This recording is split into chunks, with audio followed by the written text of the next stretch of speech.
Hello friends, welcome back to my channel. ఈరోజు మనం ఈ వీడియోలో 2025వ సంవత్సరము మార్చి నెలలో 29వ తేదీ శనివారం రోజు మనకి మొట్టమొదటి పాక్షిక సూర్యగ్రహణం ఏర్పడుతుంది. ఈ గ్రహణం మన భారతదేశంలో అసలు కనిపిస్తుందా లేదా, గ్రహణ నియమాలు పాటించాలా లేదా, పట్టు విడుపు సమయాలు, గర్భవతులు జాగ్రత్తలు పాటించాలా లేదా, ఏ ఏ దేశాలలో కనిపిస్తుంది, ఇంకా మనకి 29వ తేదీ గ్రహణం ఏర్పడుతుంది. 30వ తేదీ తర్వాత రోజే మనకి మన తెలుగువారి నూతన సంవత్సరమైనటువంటి ఉగాది పర్వదినం వస్తుంది. కాబట్టి ముందు రోజు గ్రహణం వస్తుంది కాబట్టి ఎప్పుడు శుభ్రం చేసుకోవాలి, అసలు మనకి ఆ శుచి శుభ్రతలు పాటించాలా లేదా, ఇవన్నీ కూడా క్లియర్గా ఈ వీడియోలో చూద్దాము ఫ్రెండ్స్. మనకి ఖగోళ శాస్త్రం ప్రకారం ప్రతి సంవత్సరము కూడా 4 గ్రహణాలు ఏర్పడుతూ ఉంటాయి. మనకి ఈ 2025వ సంవత్సరంలో కూడా 4 గ్రహణాలు వస్తున్నాయి. 2 సూర్యగ్రహణాలు, 2 చంద్రగ్రహణాలు. సాధారణంగా పౌర్ణమి రోజులలో చంద్రగ్రహణం, అమావాస్య రోజుల్లో సూర్యగ్రహణం ఏర్పడుతూ ఉంటాయి. ఈ 2025వ సంవత్సరంలో మార్చి 14వ తేదీ మొదటి చంద్రగ్రహణం వస్తుంది. దాని గురించి పూర్తి వివరాలు నేను అప్లోడ్ చేసిన వీడియో ఉంది ఫ్రెండ్స్, అది డిస్క్రిప్షన్లో ఎండ్ స్క్రీన్స్లో ఇస్తాను, ఇంట్రెస్ట్ ఉంటే విజిట్ చేయండి. సాధారణంగా భూమికి సూర్యునికి మధ్య చంద్రుడు వచ్చినప్పుడు భూమి మీద కొంత భాగానికి సూర్యుడు పూర్తిగా కానీ పాక్షికంగా కానీ కనిపించడు. దీనిని మనము సూర్యగ్రహణం అంటారు. పూర్తిగా కనిపించినప్పుడు సంపూర్ణ సూర్యగ్రహణము, ఇంకా పాక్షికంగా అయితే పాక్షిక చంద్రగ్రహణంగా భావిస్తాము. ఈ గ్రహణాలు అన్నీ కూడా భూమి, సూర్యుడు, చంద్రుడి మధ్య జరిగేటటువంటివి అన్నమాట. అయితే ఒకప్పుడైతే గ్రహణాలు అంటే భయం ఉండేదండి. ఇప్పుడు ఈ గ్రహణాలు అని అంటే కళ్ళజోళ్ళు పెట్టుకొని కూడా అవి చూడడానికి ప్రజలు కూడా ఆసక్తి చూపిస్తున్నారు. అయితే చిన్న చిన్న జాగ్రత్తలు పాటిస్తే మనకు మంచిది అట్లా అని కూడా చెప్తున్నారు.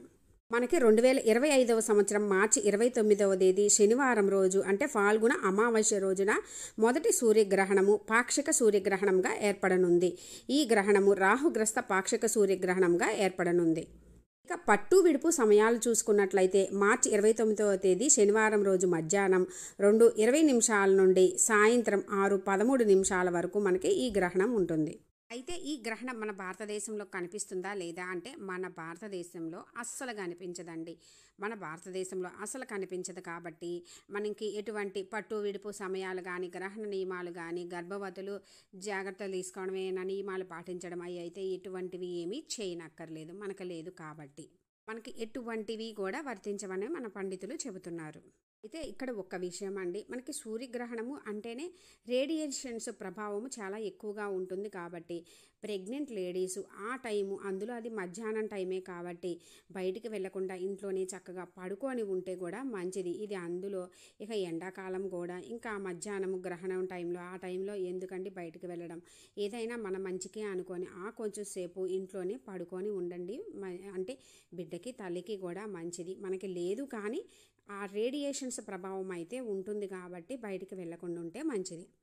ఏ నియమాలు ఏమీ పాటించిన అవసరం లేదండి.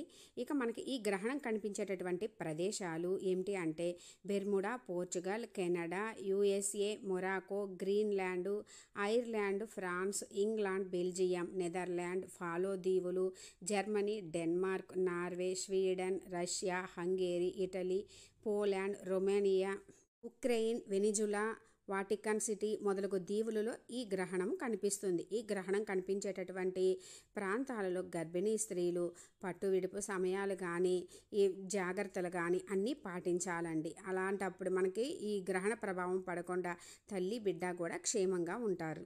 మనకి 29వ తేదీ గ్రహణం శనివారం రోజు వస్తుంది. ఆదివారం రోజు అంటే 30వ తేదీ మనకి ఉగాది పర్వదినము కాబట్టి అందరూ అనుకుంటారు గ్రహణం వచ్చింది, గ్రహణం నెక్స్ట్ డేనే మనకి పర్వదినం వస్తుంది, అన్నీ శుభ్రం చేసుకోవాలి ఇలా అనుకుంటారండి. మనకి ఈ గ్రహణంకి పర్వదినంకి అయితే ఎటువంటి సంబంధము లేదు. మన భారతదేశంలో అస్సలు కనిపించదు కాబట్టి మనకి సంబంధం లేదు. కాకపోతే ఈరోజు అమావాస్య, కొత్త అమావాస్య కూడా అంటామండి. ఈ అమావాస్య రోజు అయిన తర్వాత మనం అన్నీ క్లీన్ చేసుకుంటాము. తర్వాత రోజే పండగ వస్తుంది కాబట్టి ముందు రోజు శుక్రవారం కాబట్టి ముందు రోజులో చేసుకోవచ్చు. తెలిసింది కదా ఫ్రెండ్స్, మనకి శ్రీ క్రోధినామ సంవత్సరంలో వస్తున్న ఆఖరి మరియు 2025వ సంవత్సరంలో వస్తున్నటువంటి మొట్టమొదటి సూర్యగ్రహణం గురించి మనకైతే మన భారతదేశంలో ఎటువంటి ఇది గ్రహణ ప్రభావం అయితే లేదు ఫ్రెండ్స్.